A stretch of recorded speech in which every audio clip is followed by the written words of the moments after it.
Fake दावों के सहारे सुरक्षित रहना टेम्पररी है और फैक्ट चेक के साथ पर्दाफाश करना परमानेंट।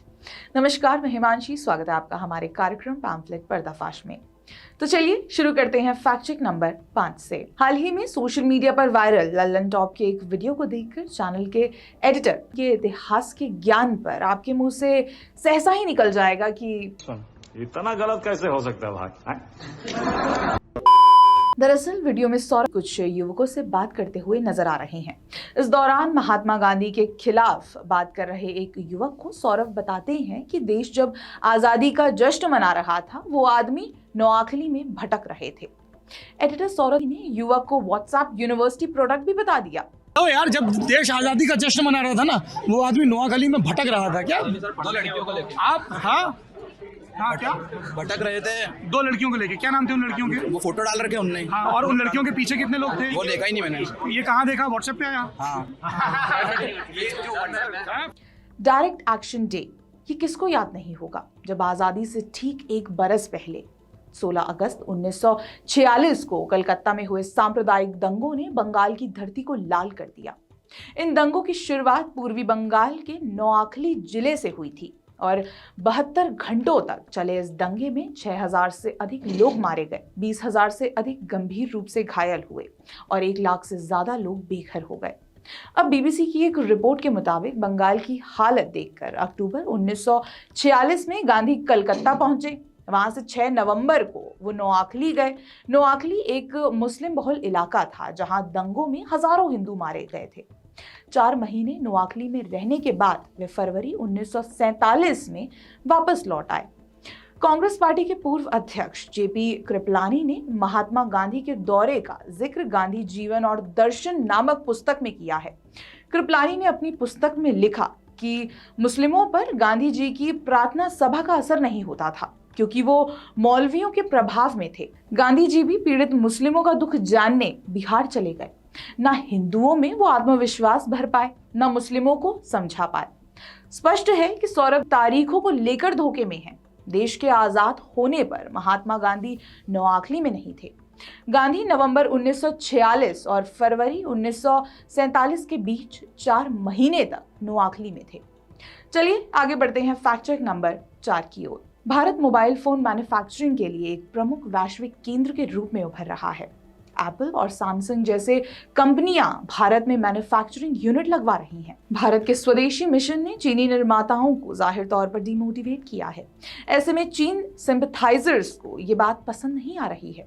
दरअसल हाल ही में लक्स शेयर द्वारा अपना कारोबार भारत से वियतनाम में ट्रांसफर करने के फैसले के बाद फेक न्यूज पेडलर्स अपने बनाए गए कारणों से मोदी सरकार को टारगेट कर रहे हैं। हैबिचुअल फेक न्यूज पेडलर और टीएमसी के राज्यसभा सांसद साकेत गोखले ने एक्स पर यह खबर शेयर कर मोदी सरकार पर तंज कसा और लिखा कि हम महाशक्ति तभी बनते हैं जब कंपनियां हमारे देश में निवेश करने के प्रति आश्वस्त महसूस करती हैं। गोखले का समर्थन करते हुए लेफ्ट लिबरल लॉबी सहित कई कांग्रेसी समर्थक भी आगे आए हैं। दरअसल द मिंट की एक रिपोर्ट के अनुसार एप्पल के सबसे बड़े Chinese component manufacturers lux share के कथित तौर पर दोनों देशों के बीच राजनीतिक तनाव का हवाला देते हुए भारत के बजाय वियतनाम में निवेश करने का फैसला किया है। ये लेख स्पष्ट करता है कि लक्स शेयर एक चीनी कंपनी है। इसके अलावा आर्टिकल ये भी बताता है कि ये तनाव भारत और चीन के बीच जियोपॉलिटिकल सिचुएशन को लेकर है। चीनी कंपनी के रूप में लक्स शेयर और भारत की डोमेस्टिक पॉलिटिकल सिचुएशन की वजह से नहीं बल्कि जियोपॉलिटिकल रीजन की वजह से ये फैसला ले रही है। ये कहा जा सकता है कि भारत ने एप्पल के साथ ही नहीं बल्कि उसके Chinese component manufacturers lux share के साथ सौदे को बाधित किया है। अब चीनी कंपनी के जाने से साकेत गोखले क्यों भावुक हो रहे हैं, ये तो ऑब्वियस है ना।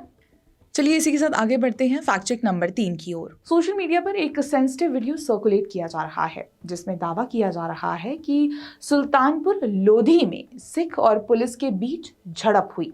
इस बीच कुछ यूजर्स ने दावा किया है कि पुलिस ने गुरुद्वारे पर हमला किया है। पाकिस्तानी फेक न्यूज पेडलर्स इसे बढ़ा चढ़ाकर फैलाने में लगे हुए हैं। हालांकि ये दावा झूठा है। वास्तव में ये घटना निहंगों के दो गुटों के बीच विवाद से जुड़ी हुई है। जानकारी के अनुसार गुरुद्वारे पर नियंत्रण को लेकर मान सिंह के नेतृत्व में एक समूह ने एक गुरुद्वारे पर कब्जा कर लिया और ग्राम बुसोवाल रोड पर बाबा बलबीर सिंह के एक अन्य डेरे पर नियंत्रण करने की कोशिश की।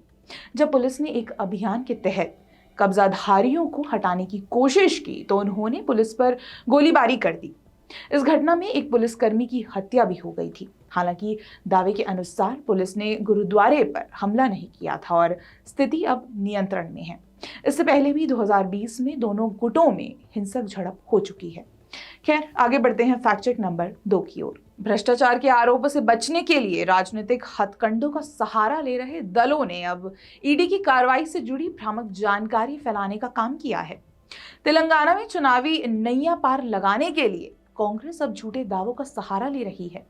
कांग्रेस की स्ट्रैटेजी बीआरएस और भाजपा के बीच गठबंधन का इशारा करके जनता को गुमराह करने की है। कांग्रेस नेता और प्रवक्ता डॉक्टर शमा मोहम्मद ने एक्स पर अपनी प्रेस कॉन्फ्रेंस शेयर की है, जिसमें उन्होंने दावा किया है कि के कविता का नाम दिल्ली शराब घोटाले में सामने आया, फिर भी उन्हें ईडी का समन नहीं मिला क्योंकि वो केसीआर की बेटी हैं।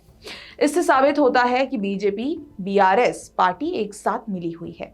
हालांकि ये दावा पूर्णतः गलत है। 15 सितंबर की हिंदुस्तान टाइम की एक रिपोर्ट के अनुसार के कविता को दिल्ली शराब घोटाले में शामिल होने के सिलसिले में ईडी ने तलब किया था। हालांकि कविता ईडी के सामने पेश नहीं हुई और सुप्रीम कोर्ट चली गई। सुप्रीम कोर्ट ने उन्हें समन से कुछ देर के लिए राहत दे दी। लाइव लॉ के मुताबिक सुप्रीम कोर्ट ने ईडी से बीआरएस नेता के कविता को 20 नवंबर तक समन ना करने को कहा था। साथ ही ये भी बता दें कि मामले में कविता को कई बार समन मिल चुका है और वे 10 घंटे इंटेरोगेशन भी फेस कर चुकी हैं। अब कांग्रेस के पास भ्रष्टाचार के आरोपों और वोट बैंक को बैलेंस करने का एक ही तरीका बचा है, वो है फेक न्यूज। चलिए इसी के साथ आगे बढ़ते हैं फैक्ट चेक नंबर 1 की ओर। अब कांग्रेस की बात चली ही है तो उनकी कुख्यात प्रवक्ता सुप्रिया सुनेद की चर्चा भी कर लेते हैं, जिन्होंने उदयपुर में हुए कन्हैया लाल मर्डर केस मामले में झूठा दावा किया है। हाल ही में सुप्रिया सुनेद ने जयपुर में एक प्रेस कॉन्फ्रेंस के दौरान कहा कि कन्हैया लाल की हत्या के लिए जिम्मेदार व्यक्ति भाजपा अल्पसंख्यक मोर्चे के सदस्य थे। उनका कहना है कि उनकी तस्वीरें बीजेपी के नामी नेताओं के साथ हैं। मामले में इंडिया टुडे की एक रिपोर्ट के मुताबिक मोहम्मद गौस और रियाज अटारी बीजेपी अल्पसंख्यक मोर्चे के सदस्य नहीं थे। रिपोर्ट से पता चलता है कि मुख्य आरोपी रियाज अटारी कथित तौर पर भाजपा द्वारा आयोजित कार्यक्रमों में शामिल होता था और राजस्थान में भाजपा के अल्पसंख्यक मोर्चा के इरशाद चैनवाला नामक सदस्य से जुड़ा था। रियाज लगातार चैनवाला के संपर्क में था और पार्टी कार्यक्रमों में शामिल होता था। चैनवाला ने इंडिया टुडे को बताया कि रियाज से उसकी पहचान मोहम्मद ताहिर नाम के एक व्यक्ति के माध्यम से हुई थी, जिसे उन्होंने पार्टी कार्यकर्ता और हत्यारे का करीबी परिचित बताया था। उन्होंने आगे कहा कि ताहिर की मदद से रियाज अक्सर भाजपा के कार्यक्रमों में शामिल होते थे, कभी कभी बिना बुलाए भी, लेकिन बंद दरवाजों के पीछे वो पार्टी की विचारधारा के कठोर आलोचक थे। रियाज और मोहम्मद की गिरफ्तारी के बाद चैनवाला के साथ रियाज की माला पहनाते हुए एक तस्वीर वायरल हो गई थी, जिसका चैनवाला ने खुलासा करते हुए कहा था कि रियाज 2019 में सऊदी अरब की यात्रा से लौटा था, जब इरशाद और ताहिर ने उसका माला पहनाकर स्वागत किया और तस्वीर ली। उन्होंने आगे कहा कि रियाज ने प्रयास जरूर किया था, पर वो स्पष्ट रूप से पार्टी का सदस्य नहीं था। एक विभत्स मर्डर केस पर अपनी पार्टी की सरकार को बचाने के लिए सिर्फ एक फोटो के आधार पर सुप्रिया सुनेद जज बनने का प्रयास कर रही हैं और अपना फैसला सुना रही हैं, पर वो उन 500 लड़कियों की तस्वीरों पर कांग्रेस का बचाव किस प्रकार करेंगी जो 1992 में सर्कुलेट हुई थी। झूठे दावों के लिए और फेक न्यूज का एक ही इलाज है, पर्दाफाश। तो बने रहें द पैम्फलेट के साथ। धन्यवाद।